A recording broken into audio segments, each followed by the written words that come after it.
Howdy folks, I'm Mega Matt, and we're a wedding DJ entertainment service located right here in Mankato, Minnesota. We specialize in creating both fun and family-friendly wedding receptions. The simplest way to plan your wedding reception is to go through each one of the videos and make a quick note on what you're interested in. Our goal is to have your guests say this was the single funnest wedding reception that we've ever been to. So if that's what you're looking for, you've come to the right place.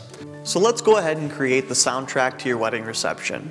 If the goal is to keep as many people dancing as humanly possible, we believe that every guest should know every song. If you do this, people will dance.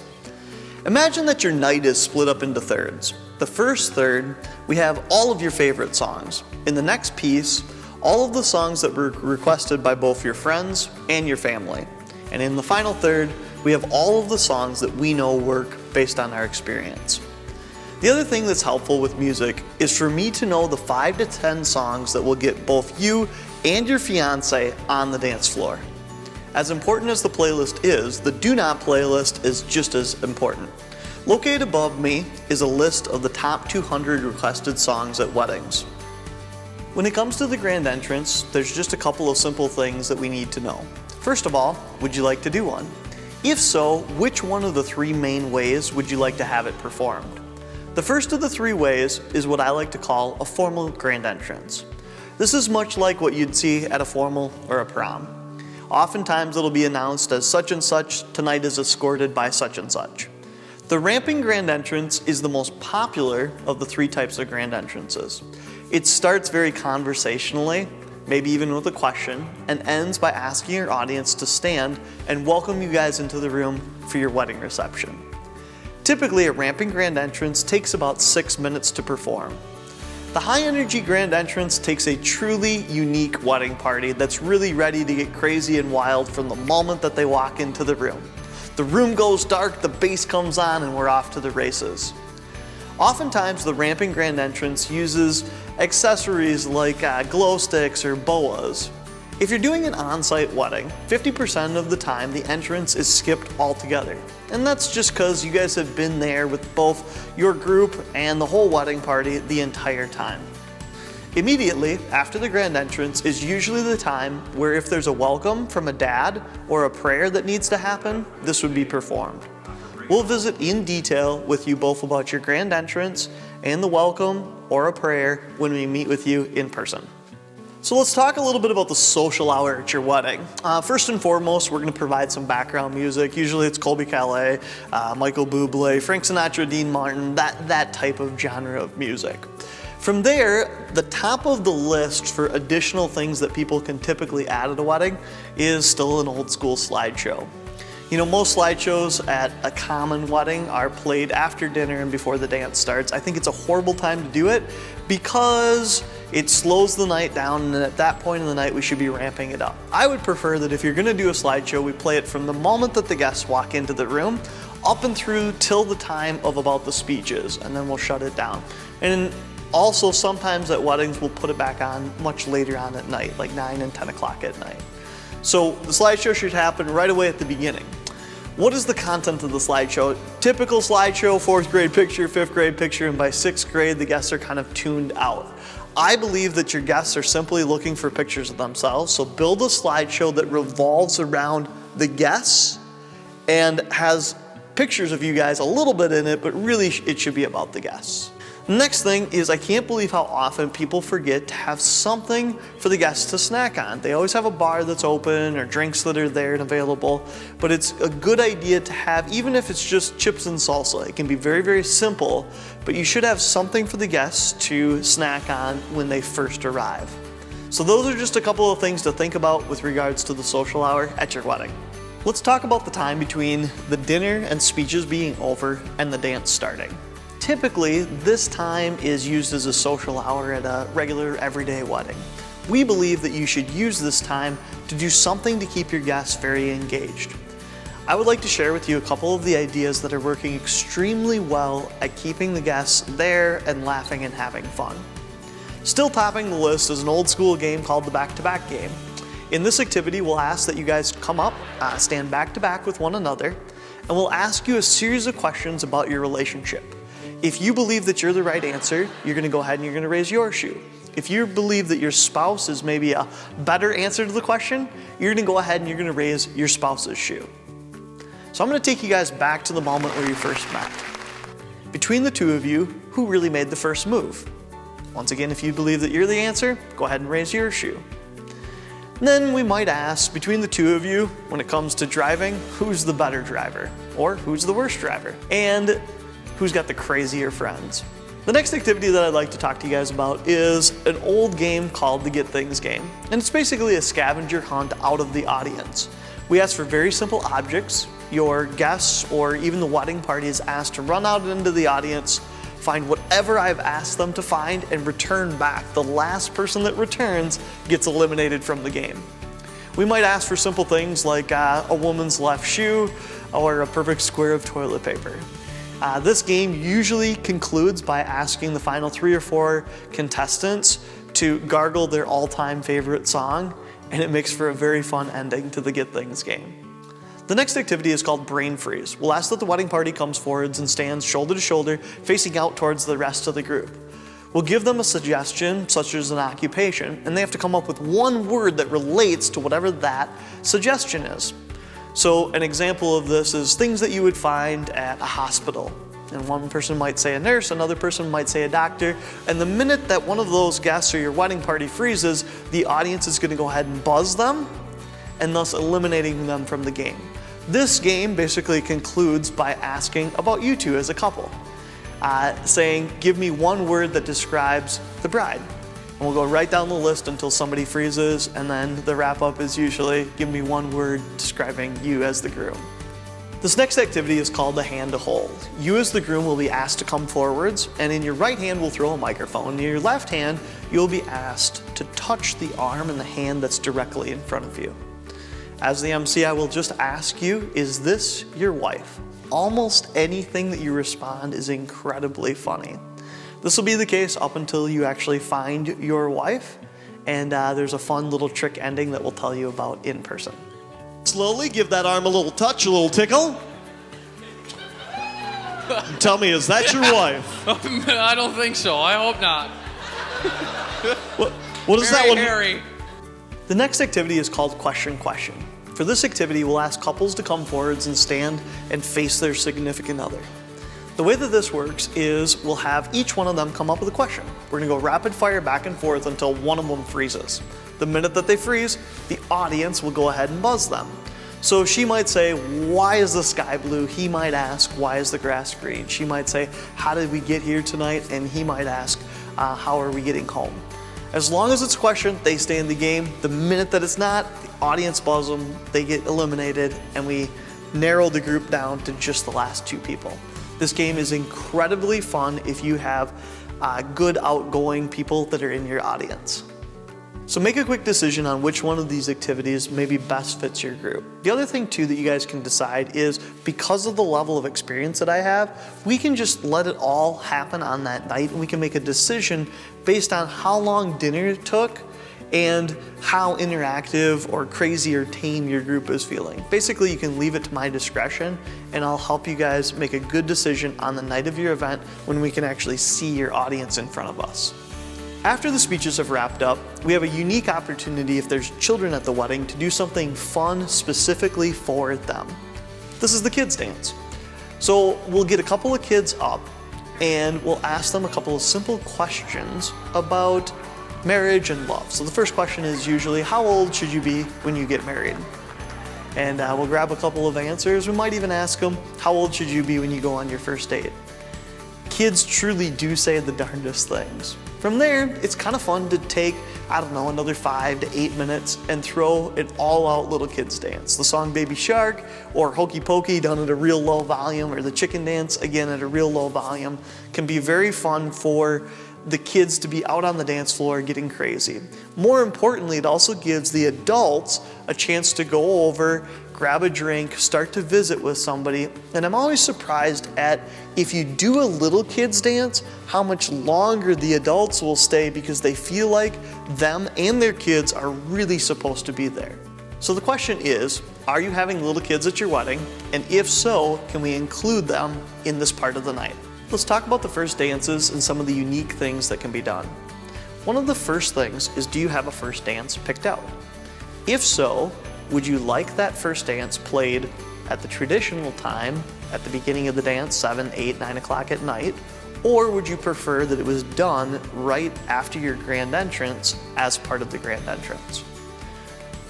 1 out of about every 4 or 5 couples actually has us do a remix for their first dance. Is this something that you're interested in? When it comes to the father-daughter dance, there's lots of cool things that can be done. First of all, pick a song. If you don't have a song, there's a list of both first dances and father-daughter dances up underneath the music tab. With regards to the father-daughter dance, I love it when you guys come over and record a message to dad. Maybe it sounds like, hey dad, this is your little girl. I just wanted to take a minute on my wedding day to tell you what you mean to me. And you can kind of talk about some of those childhood memories and include it with your father-daughter dance. The same thing can also be done for the mother-son dance. Some of the couples have even gone so far as to bring some of those childhood pictures over and include those with the father-daughter and mother-son dance. If you would like to hustle through this part of the night so that you don't have a lot of the guests waiting around, 2 things can mainly be done. 1, we can take the father-daughter or mother-son dance and we can cut the song down for you, or we can combine them and do both a father-daughter and mother-son dance that are combined. So think a little bit about how you would like these first dances to go. These are just some of the questions that we'll visit with you about in person. Let's take a moment just to talk about some of the specialty dances or interactive dances at your event. One of the first things that we always like to talk about is the old school anniversary dance. And in the anniversary dance, we'll ask all of the married couples to come out to the dance floor, and we'll dismiss them based on how long they've been married. So we might say at the beginning, anyone that's been married for less than 12 hours, that's you guys, please leave the dance floor. And we kind of work our way up through the group. Anyone that's been married for 1 year, 5 years, 10 years, all the way up to 50 and 60 years. It's very fun with these people that have incredible lengths of being married to just take a moment and interview them and ask them, how did you make it work for this long? The answers are both incredibly insightful and oftentimes very, very funny. The rest of the specialty songs like the Cupid Shuffle, the Wobble, the Macarena, how would you guys like to handle those? Oftentimes we play them on a per request basis, but some couples are like, absolutely not in a million years, I do not want the Cupid Shuffle played or even the Macarena played at my wedding. So one of the things that we'll visit with you in person about is whether or not you would like to use some of these line dances as a part of your wedding reception. Let's talk about the bouquet toss for your wedding reception. You know, about 95% of the couples that book our show still choose to do some type of bouquet toss. There's a couple of unique things that we can do with regards to it. First and foremost is, can we throw a bouquet made completely of lottery tickets to all of the women in the group instead of just throwing a flower bouquet to the single ladies? And the reason why I like this idea so much is it tends to be inclusive versus the old school flower way is kind of exclusive. I can't tell you how many times over the years I've had to announce, hey, if you're a single lady, please identify yourself, come on out here to the dance floor on the day that we're celebrating love, and show everyone that you're single and lonely, and then try to catch some flowers that you don't necessarily want. So if you switch it up and you just say, if you are a married woman and you would like to retire early or go shopping tomorrow, please come on out here to the dance floor. And I find that we have packed dance floors almost immediately. Then when you go to throw the bouquet, you can throw it up in the air. Sometimes we'll even make them so that they split apart so everyone gets a lottery ticket or two. And this makes for a really fun, inclusive way of handling your bouquet toss. So the questions for you are, 1, do you want to throw a bouquet? 2, are you open to the idea of throwing a bouquet made of lottery tickets? 3, can we do that for a combination of the single ladies and married women? Or would you like to separate them and still throw 1 to the single ladies and 1 to the married women? Let's take a moment and talk about your garter removal. You know, about 50% of the guys that book our show choose not to do anything with the garter removal. The other half of the people choose to do a range of different things. The traditional way of doing the garter removal is you as the groom approach your bride and use your hands and very simply slip off the garter. The one small step up from that is to actually blindfold you as the groom and then go ahead and remove the garter. The next step up from that, as far as crazy level, is to have your groomsmen come over and pick you up like a battering ram facing the ground. In this way, you as the groom are totally shielded from the audience and you're being supported by the guys that you know and love the most. Then you're basically walked up to your bride and the garter is very simply slipped off of your bride. The next step up from there is to do something that we call dancing on up the middle. There's two groups that are facing each other, about 15 people in each group, and as the groom, you approach your bride to a different set of music each time. The bride is kind of like Caesar. She gives you a thumbs up if she wants you to remove that garter, and a thumbs down if she thinks that you could have done a better job approaching her. From there, then we usually play a quick game of musical chairs, and we give away the garter to whoever wins musical chairs.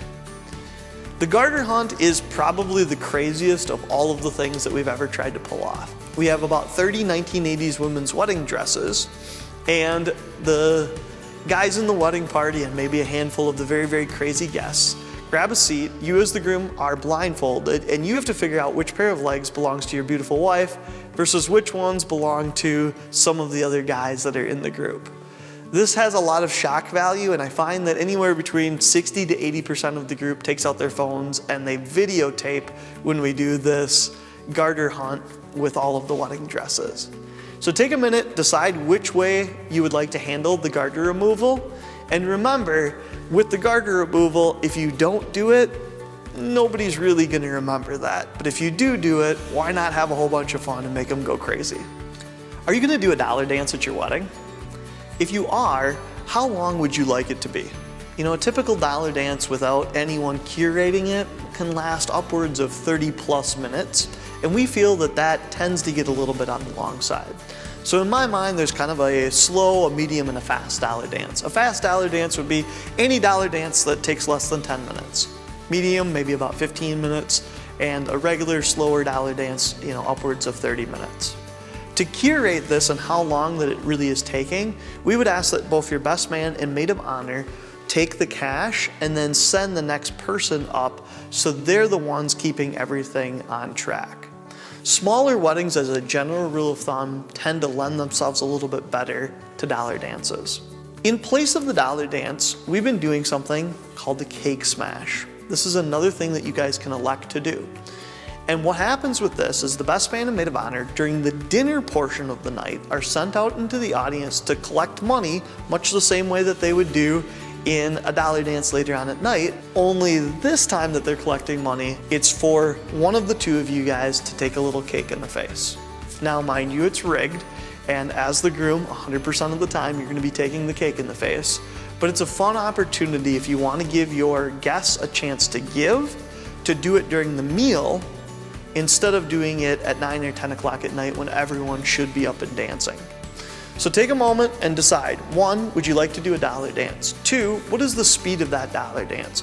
3, could I maybe persuade you into doing a money grab during the meal and then doing a cake smash where the groom takes a little cake in the face? Just because I know that the guests do seem to receive this very, very well. Battle of the Sexes is an awesome late night activity. In this activity, we ask that there's a group of guys that faces off against a group of girls, usually about 15 people on each side. I'll give them a suggestion. They have to work together with their group to form whatever I ask them to do. The suggestions are all then set to music. So an example of this would be show me pairs figure skating, right? And everyone grabs a partner and it gets crazy pretty quickly. Or maybe show me Black Friday at Walmart, or a personal favorite is show me the manger scene. And the music correlates to what we're asking them to do. So if we say, show me the manger scene, we play, of course, Away in a Manger. The activity is concluded by asking the participants on the dance floor to show us how they would behave at the single greatest wedding reception that they've ever been to. And I can't tell you how often it's fun that they'll run over and grab the groom or the bride and throw them up in the air, or just do things that are beyond crazy. So the question that I have for you is, 1, would you like to use Battle of the Sexes at your wedding? 2, if you would like to do it, is it something that we absolutely must do, or am I free to make a decision on that on the night of your wedding? Let's talk a little bit about how you would like to wrap up your wedding reception. There's a lot of really cool and unique things that you guys can do that involve the guests and really make it special at the end of the night instead of having it feel like it just kind of peters out. One of the first questions that we have for you is whether or not you want to be time-centric or if you would allow us to just wrap it up on a high note. I have a very good sense over the many years as to when the group is kind of tired and ready to be done. Oftentimes when that's the case, the bride and the groom will have me walk up and I'll just kind of say, hey, I think your group is starting to get tired. Can we begin the process of wrapping it up? And we call this a high note ending. So what are some of the other main ways to wrap it up? One, can we use the song Piano Man or something like it at the end of the night? Two, are we allowed to take an end of the night photo after it's all said and done? I kind of think that's my report card if I was able to keep enough people there.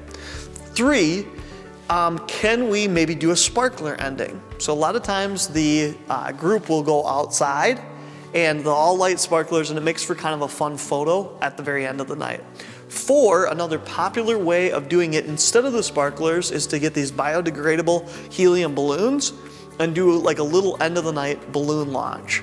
Five, another very unique way of doing it is to have all of the guests put their arms up and kind of make like a little tunnel, and then you guys get to run up the tunnel and that's kind of your wrap up for the night. So take a minute with your spouse, discuss how would we like this to feel at the end of the night. Do we need to wrap it up at a specific time or are we willing to kind of play it by ear? And then what would our last song like to be? And one other thing I will mention to you, one of my all-time favorite combinations of wrapping it up at the end of the night is to simply play Piano Man, take a picture, play Don't Stop Believing, play the song You Make My Dreams Come True, and then have everyone go outside, do sparklers, and then we call it good for the night. So discuss these things. We'll visit more about this in person.